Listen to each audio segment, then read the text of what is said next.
Warhammer 40k is a breeding ground for conspiracy theories, due to most of its lore leaning more towards hearsay than factual accounts of historical events. And for every answer that we get, it seems like 10 more mysteries spring up in its wake. And some of these conspiracy theories are so crazy that they may actually be true. From the theory that the God Emperor is actually a demon, absorbing the souls of all those that are sacrificed to him. That the alien species known as the Hrud aren't actually aliens at all, but are in fact humans from the far future, escaping backwards through time. Or how about the one that the character known as Sly Marbo is actually a Perpetual, or better yet, the living saint of Catachan. So put on your tinfoil hats and start pinning random news clippings all over your walls. Because today we're gonna deep dive 5 of the craziest 40k theories on the internet. But before we get into all the lunacy, I'm gonna give a quick shout out to this video's sponsor. And then we're gonna dive headfirst into the grimdark. Stay tuned. Raid Shadow Legends has taken over, and gaming will never be the same again. Explore millions of champion combinations and master countless tactics. With hundreds of artifacts to equip on over 600 champions, you can build your team and raid your way. My favorite part about Raid is just how cool and interesting their champions are. So here's a list of my top 3 most badass looking champions. In 3rd place we have Harvest Jack. He's got that whole spooky Halloween thing going on that I'm a big fan of. In 2nd place we have Roxxon, as the lizardmen have always been one of my favorite fantasy species. And in 1st place it's Krutraxa. And I mean, how could it not be? Just look at her. Everything about her aesthetic is awesome. And this month Raid has released a giant new feature, Awakening, and a brutal new dungeon, the Iron Twins Fortress. If you're good enough to take down the Iron Twins, you'll see a huge payoff, being able to awaken your champions, which lets you choose powerful blessings that affect how they perform in battle. But here's the big news. Raid has just released a super-powered legendary version of everyone's favorite champion, the Death Knight, and everyone can get him for free. All you have to do is log in and play Raid for 7 days, between now and October 27th, and you'll add the Ultimate Death Knight to your collection. Easy. There's seriously never been a better time to get started in Raid, and you can use the promo code DKRISES for a bunch of free items to instantly level up your new strongest champion. And if you haven't already started playing Raid yet, then click on my link in the description or scan my QR code here on the screen. You'll get unique bonuses worth $30. We're talking a free epic champion, Tayriel, 200k silver, 1 energy refill and 1 XP boost, and 1 ancient shard. So you can summon in awesome champions as soon as you get into the game. All of this treasure will be waiting for you right here. A big thanks to Raid Shadow Legends for sponsoring this video. Now let's get into the grimdark. Number 5. The Hrud are humans from the future. If you're not familiar with the Hrud, they are a bipedal alien species that has the ability to emit entropic fields around them that basically manipulate the flow of time, causing everything in their vicinity to age rapidly. This makes fighting them incredibly difficult and dangerous, as not only does it cause the individual to age, decades, centuries, or even millennia the longer they are in prolonged contact, but it also degrades their weaponry and armor, reducing it to rust, aged centuries and minutes. In the novel Hammer of Olympia, the Iron Warriors are fighting off against the Hrud. They are at a loss for what to do, and Perturabo is trying to come up with a solution. One of the members of the Mechanicus aboard his ship, Magos Temporis Zurin, ends up in a dialogue with him, where they discuss the practicality of the weapon that he has proposed. The Magos seems to have ulterior motives, and Perturabo demands an answer. Zurin informs him that he would love to get a live specimen of the Hrud, as the information that could be unlocked on the nature of time would be invaluable. Perturabo tells him he will not risk the lives of his men for the Magos' gain, and the tech priest tells him that he understands. But later in the conversation, he also informs Perturabo that he has theories about the Hrud that his colleagues view as heretical. He believes that the Hrud do not experience time the way humans do, but in fact live alinearly. He hypothesizes that when the Hrud migrate, they are not traveling through space, but through time. That every encounter the Imperium has had with the Hrud up until this point has seen them in pretty low numbers, except for right here, at this exact moment in time. That their location in space is seemingly irrelevant to them, but they fight incredibly fiercely for a species that seems to not care about territory. He says although they are generally classified as Xenos, there is another possibility, that the Hrud are not aliens at all, but some strain of humanity, perhaps from the far distant future, maybe even the end of time itself. Perturabo tells him that this is madness, and if it were true, why would they come here to this era of the Great Crusade? The Magos tells him that he has no idea. Who knows what horrors await in the long dark reaches ahead? Perhaps they see peace coming in our time and gather here to enjoy the stability that the Imperium shall bring to the galaxy. Now, we as the audience know that the Horus Heresy is right around the corner, so this line at the end doesn't really make a ton of sense.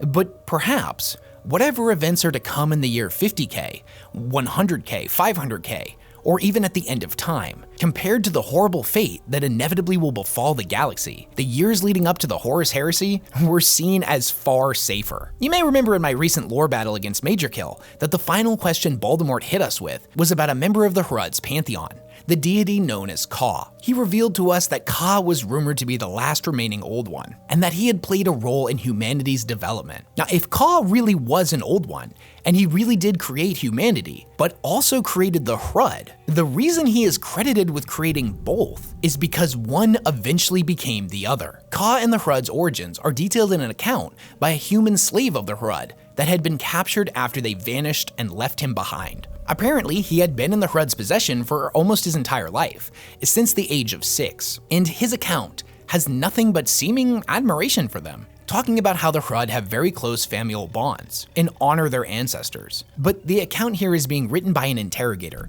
so all of the things the slave says is either chalked up to madness or brainwashing. When the captive was questioned on his devotion to the Emperor and the Imperium, he broke out in a fit of madness, laughing hysterically, saying that he would not comment on ancient history or something that was little more than a distant memory. Now, the interrogator chalked this up to madness, but what if from the Hrud's perspective, the reign of the Imperium had ended hundreds of thousands, if not millions of years ago? In the very same book, there's a detailed dissection of a captured Hrud. The creature had 2 artifacts in its possession, a claw-like weapon resembling that of Drukhari design, as well as an Imperial-issued artificial limb. The dissector assumes that they were both scavenged, but what if they were not? What if the Hrud are not human or Eldar? What if they are the descendants of human and Eldar children? Or maybe they're just a bunch of creepy bendy bug aliens, who can say?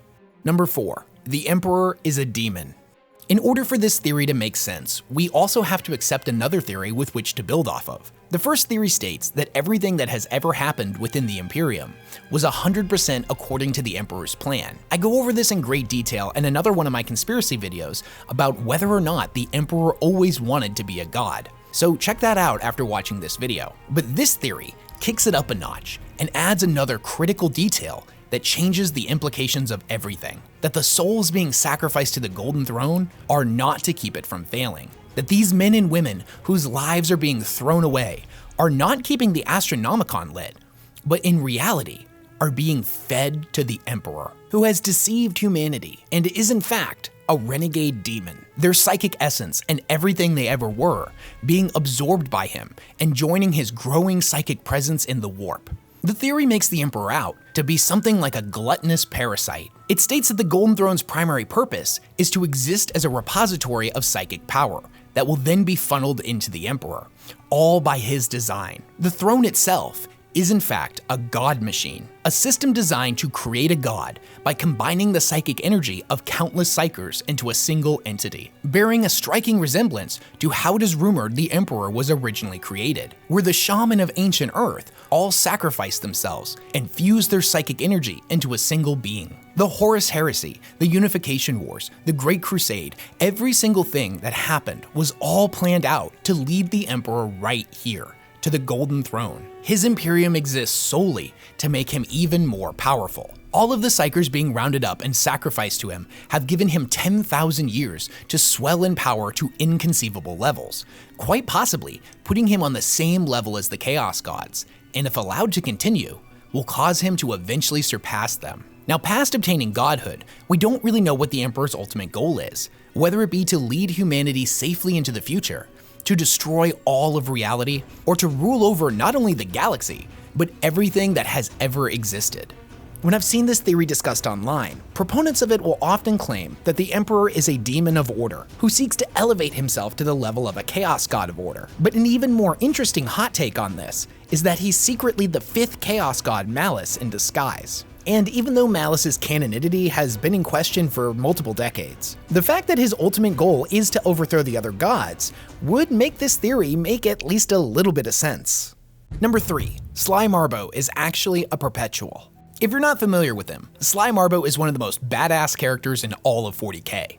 A Catachan jungle fighter whose deeds have become so legendary that they've begun to border on the absurdity. He has been the lone survivor of impossible engagements more times than anyone could possibly count, and is by all accounts a one-man army, seemingly capable of accomplishing the impossible. If even a tenth of the deeds attributed to him are true, he would be the most decorated war hero in the entirety of the Imperium's history. But what if the secret to Sly Marbo's badassery is the fact that he literally cannot die? What if he is a Perpetual, an individual that reincarnates upon death, forced to live a trillion lifespans and walk the galaxy continuously seeking their purpose? And what if this Perpetual, known as Sly Marbo, decided that his purpose was to become the ultimate warrior for humanity? He is said to be a master of every form of combat, and just about every weapon imaginable. It is said he has the sniping abilities of a Vindicare assassin, and is such a master of stealth that he is more like a sentient shadow than a man. If Sly Marbo was a Perpetual and had lived 100 lifetimes already, then it would make sense how he developed such a wide mastery of skills. Another theory states that he is the avatar of the Catachan spirit, the collective belief of all Catachans that they are the Imperium's greatest warriors, a belief shared by many of the people that have served alongside them. This belief in Catachan greatness may have materialized in the warp as Sly Marbo, the living saint of Catachan. The second part of this theory is admittedly kind of ridiculous, but it's hilarious to me. And the first part does kind of make a little bit of sense. Number 2, the cybernetic revolution was caused by chaos. This theory claims that the AI revolution that saw the Men of Iron rise up against humanity in an all-out war that nearly was the complete extinction of our species was not initiated by the inevitable outcome that AI will always eventually seek to overthrow its creators, but instead, the machines of mankind had become corrupted by chaos. It is a misconception that chaos can only affect flesh and blood creatures.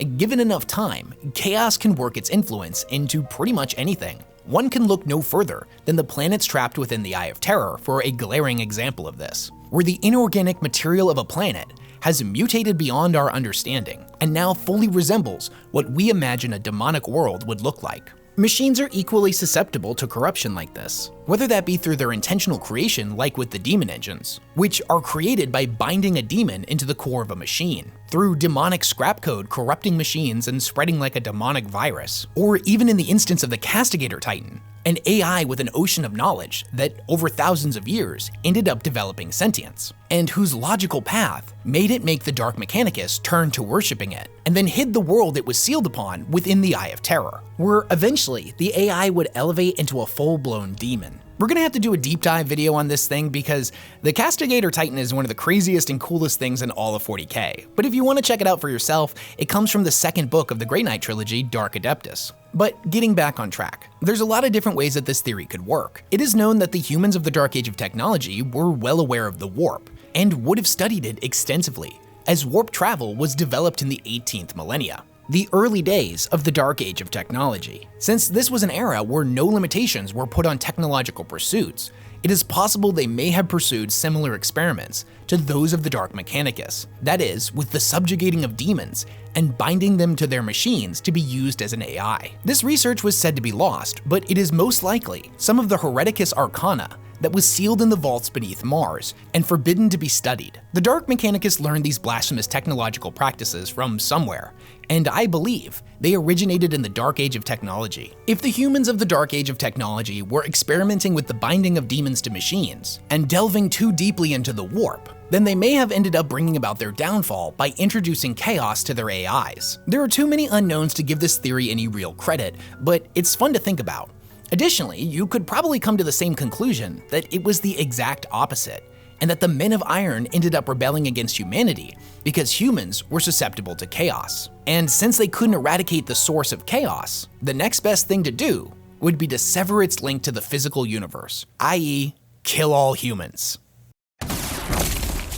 All right, I'm low on bullets. Everybody scooch together. Number 1. The Old Ones were warp entities.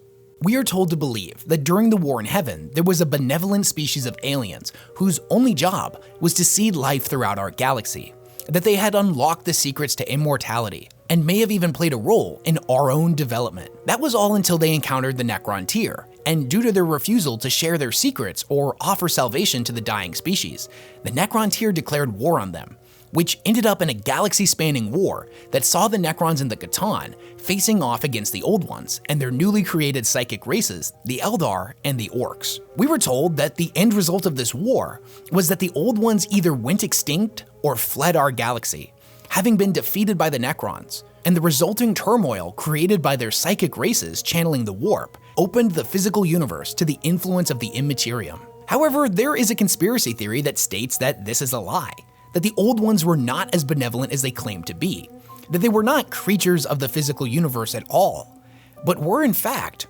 warp entities, that their ultimate goal was to bridge the gap between the physical and the immaterial. And when you think about it, it just doesn't really make a lot of sense for a species that is borderline described as omnipotent, having mastered every possible form of study, and being seemingly godlike in their ability to create new species at will, that these impossible entities would have next to no knowledge of the warp, knowledge that their mortal enemies, the Catan, seem to know all about. This would further explain why the Old Ones and the Catan hated each other so much, as we know that the Catan were basically gods of the physical universe, manipulating reality, much like sorcerers and psychers manipulate and channel the warp.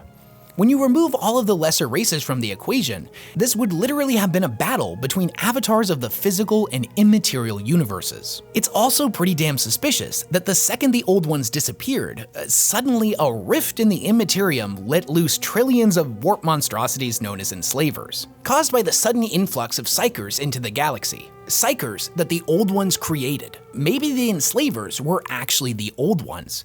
Maybe that was their true form all along. How could the Old Ones not have known what they were doing? How could they not have even slightly perceived the ramification of what the Eldar and the Orcs would end up causing? Why did they specifically make races capable of channeling the warp? The original Orcs, which were known as Quarks, were 30 meters tall and technologically advanced killing machines, and some of the descendants of those ancient Eldar, the Drukhari, have sworn off using psychic powers for thousands of years, and are still an incredibly deadly force. Surely both of these races could have still been incredibly effective without the use of warp sorcery. Perhaps the Old Ones were demons, or at least a precursor to such entities. What if their goal was to flood our galaxy with psychers in order to bring about the unification of the immaterial and physical universes, a merging of reality and unreality? For as much as we think we know about the Old Ones, this is a time period that stretches over millions of years, so we really don't know much about their motivations at all. There are just too many unanswered questions about them. The 40k universe is a breeding ground for conspiracy theories. It is a franchise with more mysteries than facts, and as impossible as all of the theories you just heard may seem to be, I actually have a really good source that makes all of these likely to be true. My source is that I made it the fuck up.